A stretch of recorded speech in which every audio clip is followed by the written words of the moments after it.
Sam Darnold's future in Seattle isn't just about sentiment after a Super Bowl run.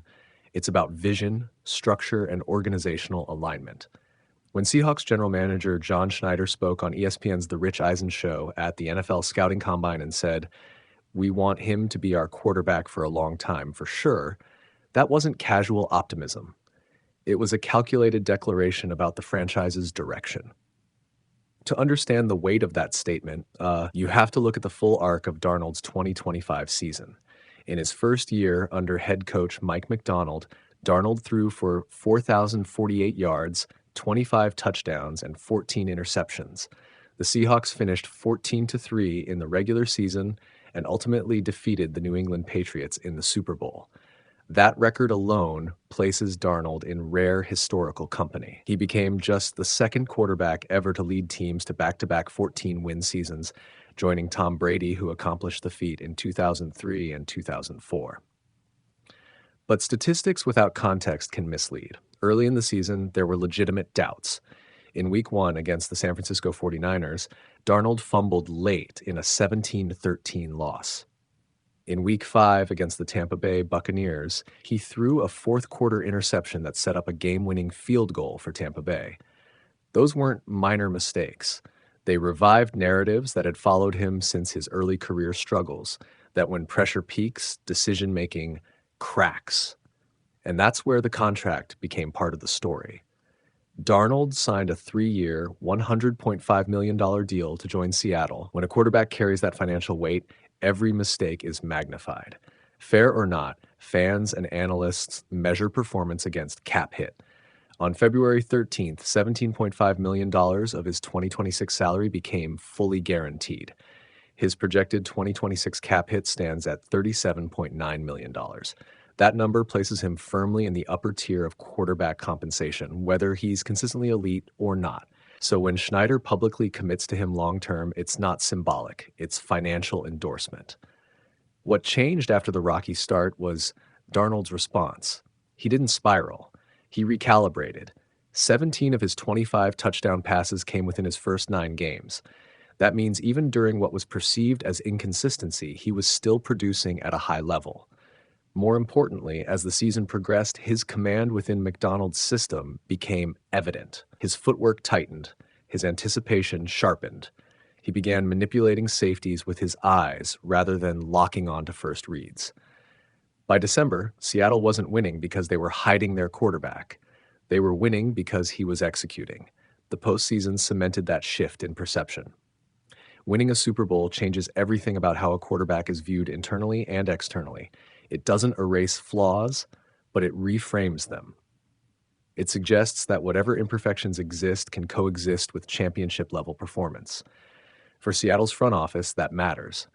Schneider's comment, "He came in and fit in just like seamless," reveals something critical beyond stats. Culture fit, locker room leadership, offensive cohesion. Quarterback evaluation isn't purely mechanical. It's about whether the entire operation stabilizes around that player. Under Macdonald, the Seahawks have emphasized structure, defensive balance, and situational discipline. Darnold adapted to that identity rather than forcing the scheme to revolve entirely around him. That adaptability is part of why Seattle believes he can be their long-term answer. However, the financial landscape complicates everything.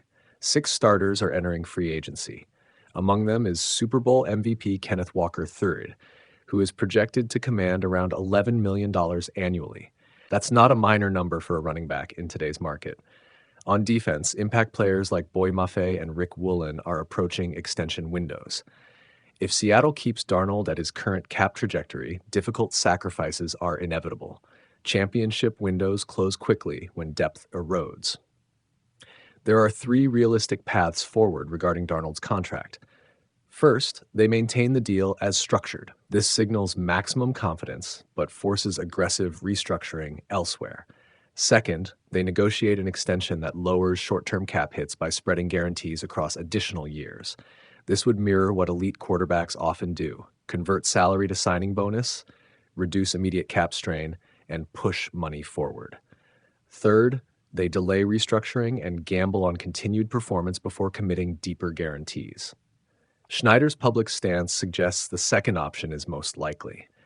Teams don't openly declare long-term quarterback intentions if they're planning flexibility exits. Yet, there's another layer hovering over all of this: ownership uncertainty.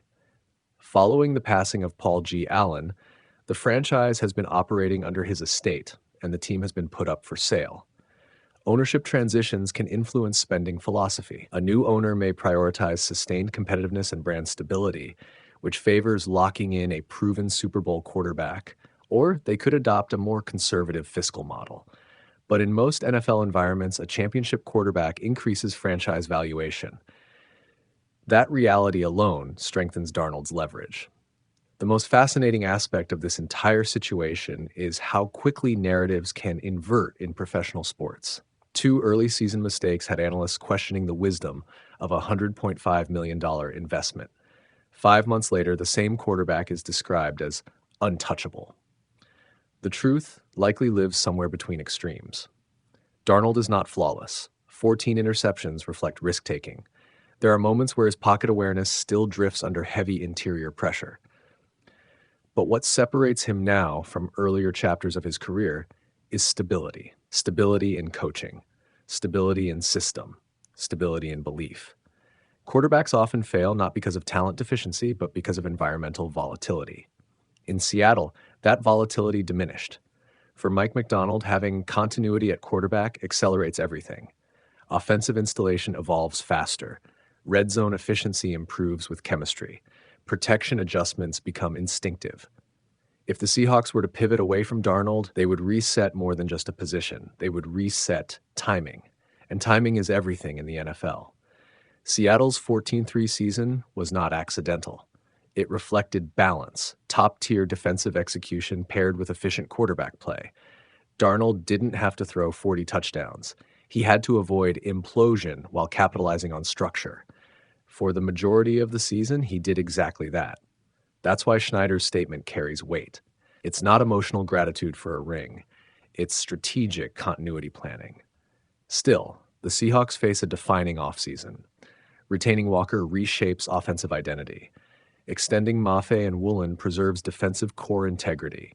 Each decision intersects with Darnold's cap number. If Seattle manages the cap creatively, they can preserve their nucleus and extend their window. If they miscalculate, depth erosion could place unsustainable pressure on Darnold to elevate beyond his optimal role. For now, though, the message is unmistakable. Seattle believes in him, not as a placeholder, not as a bridge, not as a short-term experiment, as their quarterback. In a league defined by instability at the position, that clarity alone provides competitive advantage.